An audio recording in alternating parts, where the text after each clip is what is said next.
Hi everyone, and welcome back to Holistic Hacks. So today we are going to be talking about the cycle of change.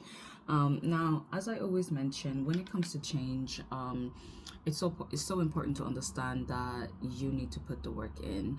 You need to be proactive about it. There is no shortcut. You have to get your hands dirty. But we're going to teach you how. Okay, so you're not alone. All right.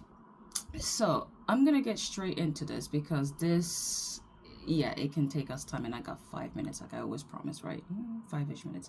So as you can see, I've done these little circles in here, and that's just to signify that it is a cycle. Change is a cycle, and the most important thing to remember when you're thinking about a cycle, when you're thinking about change and everything, is that you know, the biggest barrier for patients when it comes to sustaining any changes that they make is they struggle because they don't know what the cycle of change looks like, or that it's even a cycle to begin with.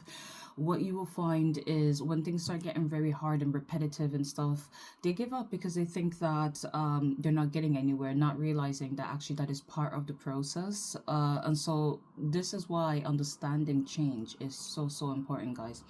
But anyways, I digress. Let's go back here. Right. So first stage here, pre-contemplation. This is the stage where usually people start at. And this is usually the part where you are in complete denial mode. Every single person around you is like, you got a problem. And you're like, I'm good, going. And that's pretty much it. You don't recognize that you have a problem. And that could be anything. It could be your mental health is deteriorating, your physical health is deteriorating, and you are just at this point choosing to stay oblivious. Then you move on to this stage here, which is a contemplation, which usually something happens that makes you go, okay, I think I might have a problem. But at this point, your confidence is completely shattered. And what then tends to happen is that you don't feel that you can actually make the necessary changes in life. And that's one of the biggest barriers at this point. But what also happens at this point is you're doing a lot of thinking, about everything, a little bit too much thinking, in fact. And as a result, though, you are starting to understand, okay, what needs to change? How can I make these changes? Because your very first instinct is going to tell you, I don't know what the hell I'm doing. I don't know what the hell to do. Because if you're so used to doing something a particular way, to do it differently, it just seems so bizarre to you. But that really just comes down to your brain. And we'll talk all about that next week. But moving down then is here, right? So then you move on to planning, right? And planning is the stage where you finally are confident enough to be like, right, let me at least start looking at how I can make these changes. Remember, you spent a lot of time overthinking over here, right? So you have a rough idea of what needs to change, basically, but you're still kind of like mulling over really how to make that happen. That's when you get to this point over here.